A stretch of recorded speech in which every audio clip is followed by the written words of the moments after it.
My name is Akanksha and welcome to Reform Learning. हम class 11 का chapter number 1 कर रहे थे जिसका टाइटल है व्हाट इज़ साइकोलॉजी। इसकी हम 7 वीडियोस ऑलरेडी कर चुके हैं। आज ये हमारी जो है 8th वीडियो है और ये लास्ट की जो वीडियो है उसी का कंटिन्यूड पार्ट है जो कि था स्कूल्स या फिर इवोल्यूशंस ऑफ साइकोलॉजी। आज की जो हमारे टॉपिक है वो है साइको एनालिसिस एंड ह्यूमनिस्टिक। तो चलिए शुरू करते हैं साइको एनालिसिस से। Psycho analysis school of psychology की अगर मैं बात करूं तो इसके फाउंडर जो है वो सिगमंड फ्रॉइड को माना जाता है।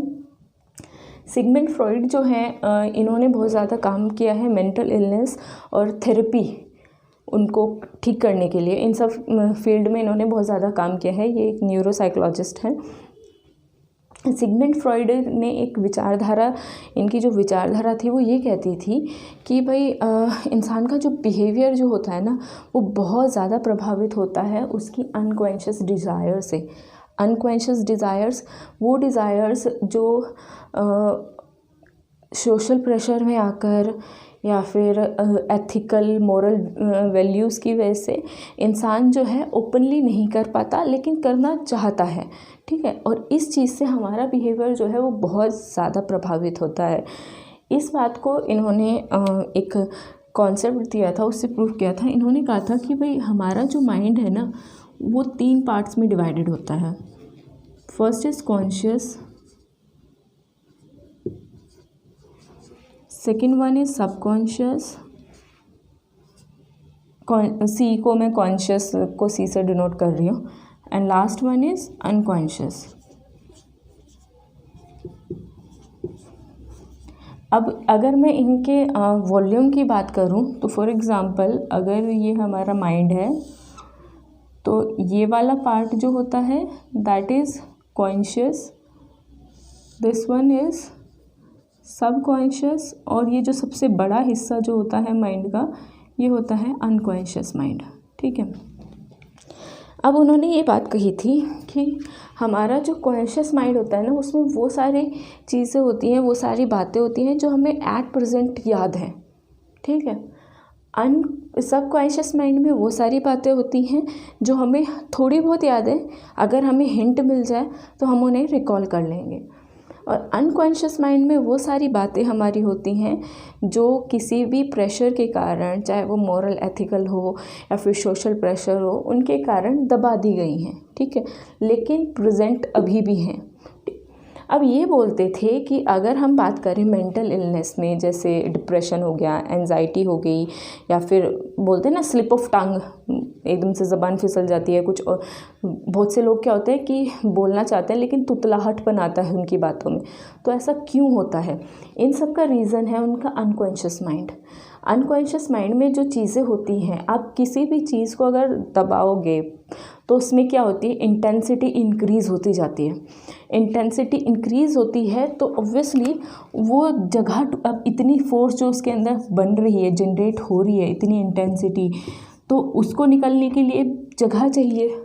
अब ये सिंपल सा साइंटिफिक फंडा है, निकलने के लिए जगह चाहिए। तो जब इतनी ज़्यादा चीज़ें हलचल अंदर हो ही जा रही है तो एट सम पॉइंट वो निकल ही जाएगी बाहर, और निकल के पहुंच जाएगी आपके कॉन्शियस माइंड में, ठीक है। कॉन्शियस माइंड में आएगी, आते ही उसकी वजह से आपका क्या होगा, बिहेवियर में चेंज आएगा।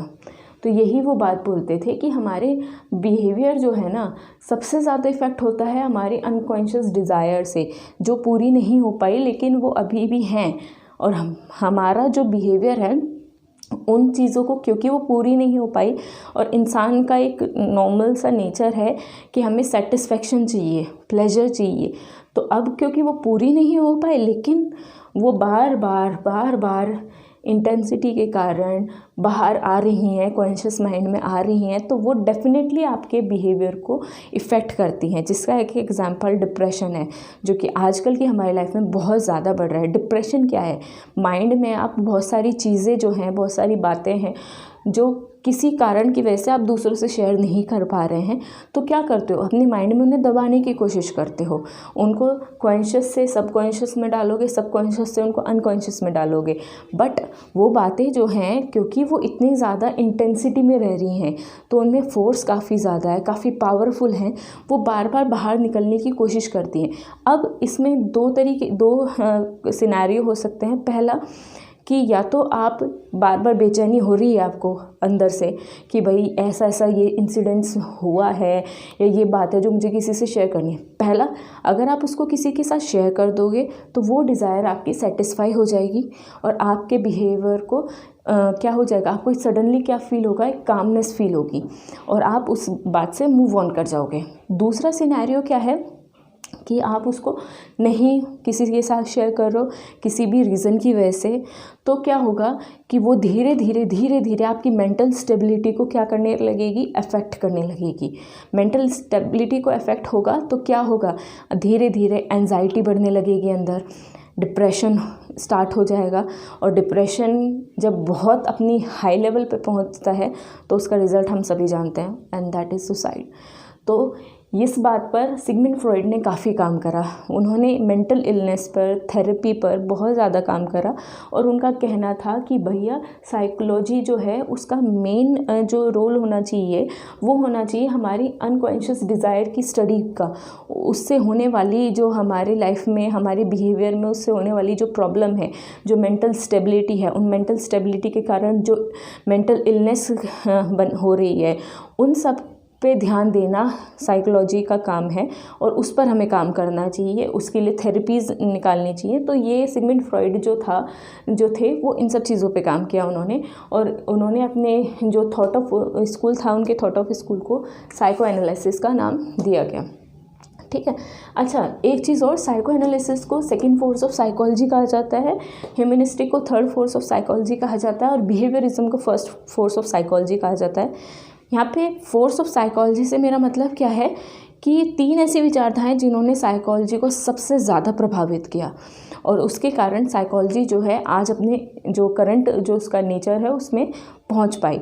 तो अगर मैं बात करूँ पहले जैसे कि स्ट्रक्चरलिज्म की, फिर देन फंक्शनलिज्म की, फिर गेस्टाल्ट स्कूल ऑफ साइकोलॉजी, तो उसके बाद जो आया बिहेवियरिज्म ज़्यादा प्रैक्टिकल था compare to previous 3 school of psychology. तो जब बिहेवियरिज्म आया तो काफ़ी सालों तक साइकोलॉजी में जो बात होती थी वो बिहेवियरिज्म की बात होती, साइकोलॉजी सारा जो है बिहेवियरिज्म के अराउंड थी।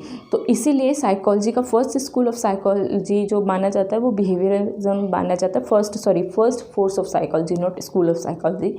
फिर उसके बाद साइको एनालिसिस आया जो कि और भी ज़्यादा प्रैक्टिकल था क्योंकि इसने मेंटल इलनेस की बात करी थी।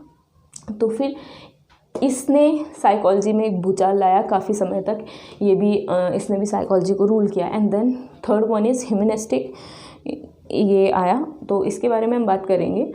तो इसके जो फाउंडर हैं वो कार्ल रोजर और अब्राहम मैस्लो को माना जाता है। अब ये लोग क्या कहते थे, ह्यूमनिस्टिक जो था वो रिएक्शन था साइको एनालिसिस का। वो लोग ये बोलते थे कि भाई जो इंसान है ना, क्योंकि वो क्या है, एक फ्री क्रीचर है, ठीक है, आप उसको अगर कंट्रोल करने की उसको कोशिश करोगे तो उसको वो चीज़ पसंद नहीं आएगी, वो नहीं करेगा, ठीक है। तो इंसान जो है वो फ्री विल और हमेशा क्या है, वो अपने आप को अपग्रेड करना चाहता है, ठीक है, दूसरों से बेहतर साबित करना चाहता है, अपने लाइफ का जो परम जो कहते हैं ना एकदम हाई लेवल स्पिरिचुअलिटी का अगर मैं लेवल की बात करूं तो आत्मसिद्धि को प्राप्त करना चाहता है। तो उसके लिए ये बहुत ज़रूरी है कि अगर हम इंसान किसी भी ह्यूमन को ऑब्ज़र्व कर रहे हैं, उसकी लर्निंग को अगर हम देख रहे हैं, उसके बिहेवियर को ऑब्ज़र्व कर रहे हैं, तो हमें उसके फ्री विल पर बहुत ज़्यादा ध्यान देना चाहिए। उसको किसी भी कंट्रोल कंडीशन में आप डालकर उसको अगर आप ऑब्ज़र्व कर रहे हो तो वो आपको ट्रू रिज़ल्ट नहीं देगा। जैसे कि बात करते थे बिहेवियरिस्ट बोलते थे ना कि भाई इंसान के एनवायरनमेंट को कंट्रोल करके आप उसको वैसा बना दोगे जैसा आप चाहते हो।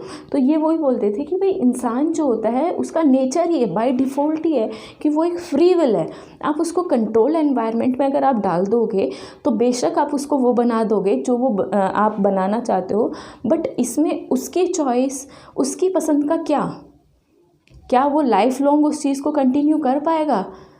ठीक है, तो ये बात करते थे फ्री विल की और इनर पोटेंशियल की, कि हर इंसान के अंदर पोटेंशियल अलग होता है। हर किसी पे ये बात फिट नहीं होती कि अगर आप उसको एक ऐसा एनवायरनमेंट दे दोगे कि भाई वो साइंटिस्ट बन जाए, तो आप हर इंसान के साथ ऐसे नहीं कर सकते, क्योंकि अगर ऐसा होता तो दुनिया में सारे साइंटिस्ट होते। ठीक है, हर किसी की अपनी इनर पोटेंशियल होती है। आप हर किसी को एक ही सेम तरीके के एनवायरनमेंट में डालकर उसको नहीं मॉडिफाई कर सकते, उसको वैसा नहीं बना सकते। तो ये था ह्यूमनिस्टिक अप्रोच ऑफ साइकोलॉजी। अभी हमारा ह्यूमनिस्टिक के बाद 2 पर्सपेक्टिव हमारे निकल कर आए थे, जिनके बारे में हम नेक्स्ट वीडियो में बात करेंगे। आज का टॉपिक यहीं ख़त्म होता है। Thank you so much.